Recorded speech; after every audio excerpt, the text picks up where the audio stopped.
Diriwayatkan kata Imam Qurtubi dalam sebuah khabar, dan khabar berarti juga sebuah riwayat, bahwa salah seorang Nabi pernah berkata kepada malaikat maut alaihimussalam, tidakkah kamu punya seorang delegasi yang kamu suruh datang mendahuluimu supaya manusia bersiap-siap menyambut kedatanganmu?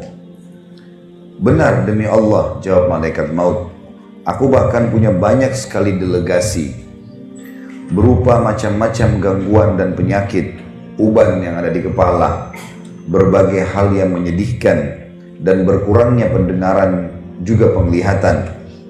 Jika orang yang ditimpa hal-hal tersebut tidak mau sadar juga dan tidak mau bertaubat, maka tak kala aku datang hendak mencabut nyawanya, aku menyeruhnya, bukankah aku telah mengirim terlebih dahulu kepadamu delegasi demi delegasi dan peringatan demi peringatan? Aku adalah delegasi terakhirmu. Tidak ada lagi yang lain sesudahku, dan aku adalah peringatan terakhir. Tidak ada lagi peringatan lain sesudahku. Tidak ada satu hari pun di mana matahari terbit dan terbenam, melainkan malaikat maut menyeru, hai orang-orang yang telah berumur 40 tahun, inilah saatnya kalian mengambil bekal.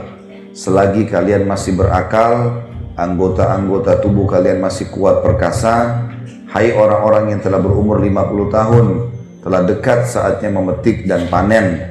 Hai orang-orang yang telah berumur 60 tahun, kalian telah melupakan hukuman Allah dan melalaikan jawaban atas firman Allah subhanahu wa ta'ala yang telah disebutkan di dalam surah Fatir ayat 37. A'udzu billahi minasyaitonir rajim. Awalam nu'ammirkum ma yatadzakkaru fihi man tadzakkara wa ja'akumul nadhir. Bukankah kami telah memanjangkan umurmu dan dalam masa yang cukup untuk berfikir bagi orang-orang yang mau berfikir, dan bukankah telah datang kepadamu an-nadhir atau pemberi peringatan? Sampai sini dulu. Khusus lembaran ini kita harus mengambil pelajaran penting Bapak Ibu sekalian, dan sekaligus menepis beberapa persepsi negatif tentang masalah mati. Misal, orang menganggap nanti sudah keriputan, sudah tua sekali, udah bungkuk badannya, baru dia mati. Ini persepsi salah. Karena banyak yang masih bayi mati, remaja mati. Persepsi yang lain, orang menganggap dia akan mati kalau masuk rumah sakit, sakit parah, di ICU. Maka ini juga persepsi yang salah. Karena ukuran rumah sakit dibandingkan dengan jalan raya, mana yang lebih banyak manusianya? Di jalan raya. Ruangan ICU ada berapa di rumah sakit? 1 atau 2. Mana manusia miliaran? Berarti persepsi orang yang menganggap bahwasanya sakit dulu baru mati itu keliru. Karena sedikit sekali orang masuk rumah sakit. Gak banyak. Gitu kan? Lebih banyak orang yang lewat lulalang depan rumah sakit. Kalau ada persepsi yang lain juga mengatakan mungkin kalau tabrakan tiba-tiba ya, atau terjadi pembunuhan, perampokan baru mati, ya juga keliru. Banyak orang yang tabrakan dan juga ya, dirampok tidak mati, tapi banyak orang yang justru tidak dirampok meninggal dunia. Dan ambillah dari semua persepsi yang syaitan bisikan di kuping kita untuk lalai, maka tepis semuanya. Dengan sangat yakin kalau mati bisa datang setiap saat.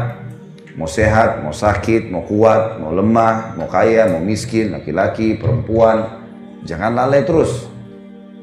Kita perlu tahu dan garis bawahi satu hal Bapak Ibu sekalian. Kalau umur yang telah berlalu, umumnya lebih panjang daripada umur yang tersisa. Karena umur yang telah berlalu, itu yang sudah pasti kita laluin. Misal umur kita 40 tahun, itulah umur kita yang sebenarnya yang sekarang, yang sudah kita laluin, sudah kita nikmati, sudah kita lakukan berapa banyak aktivitas.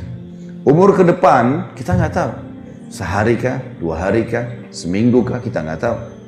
Tapi umumnya kata ulama, umur yang berlalu pasti lebih panjang daripada umur yang akan datang, karena umur akan datang masih tanda tanya, nggak tahu berapa lama. Tanamkan baik-baik itu di benak kita Bapak Ibu sekalian supaya kita sadar. Banyak orang yang terus lalai, seakan-akan dia masih lebih panjang. Kalau sekarang 40 tahun berarti kalau saya hidup lagi 40 tahun ke depan, saya masih berumur 80 tahun.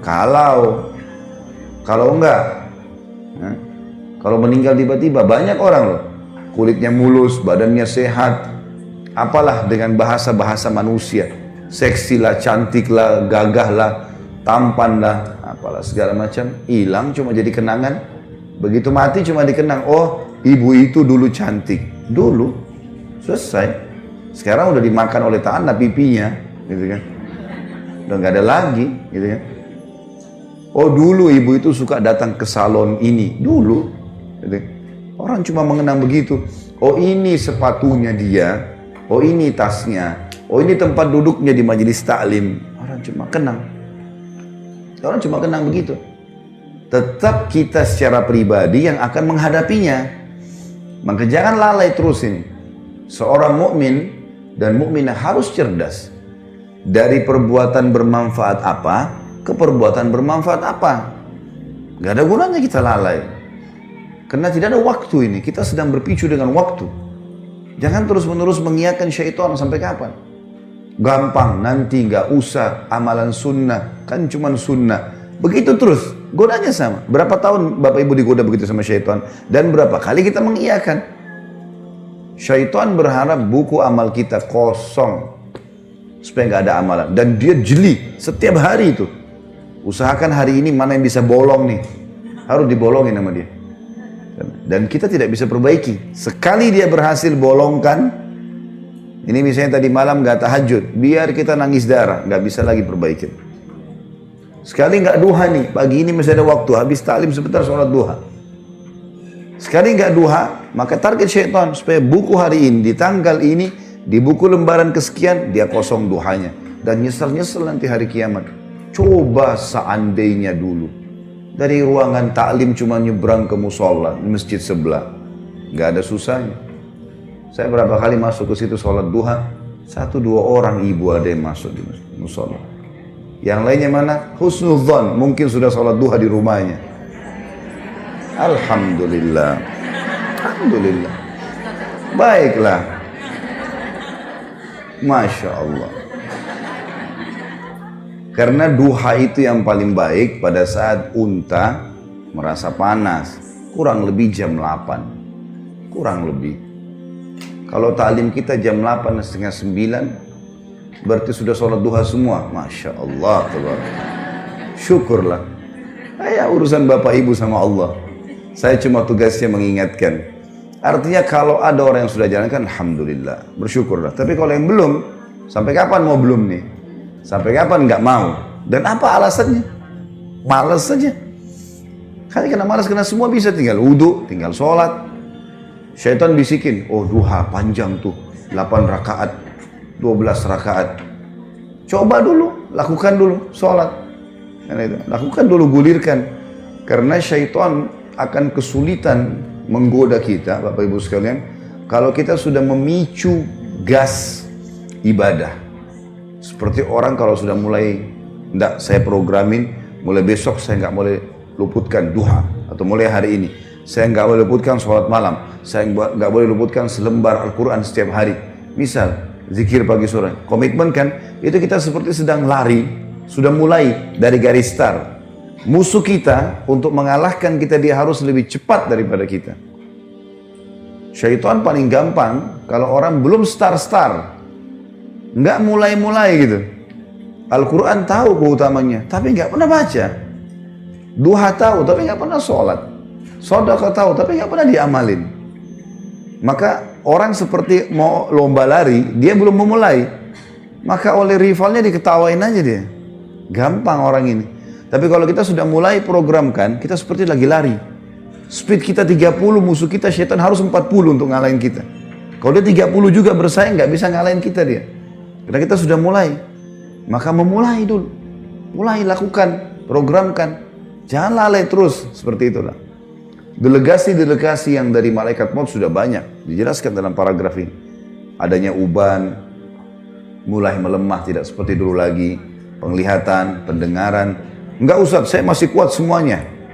Baiklah, kalau gitu tunggu panggilan yang terakhir nanti. Kalau tetap merasa begitu. Tiba-tiba nanti datang malaikat maut baru nyesel. Coba dulu ya. Nah, coba dulu nggak ada gunanya.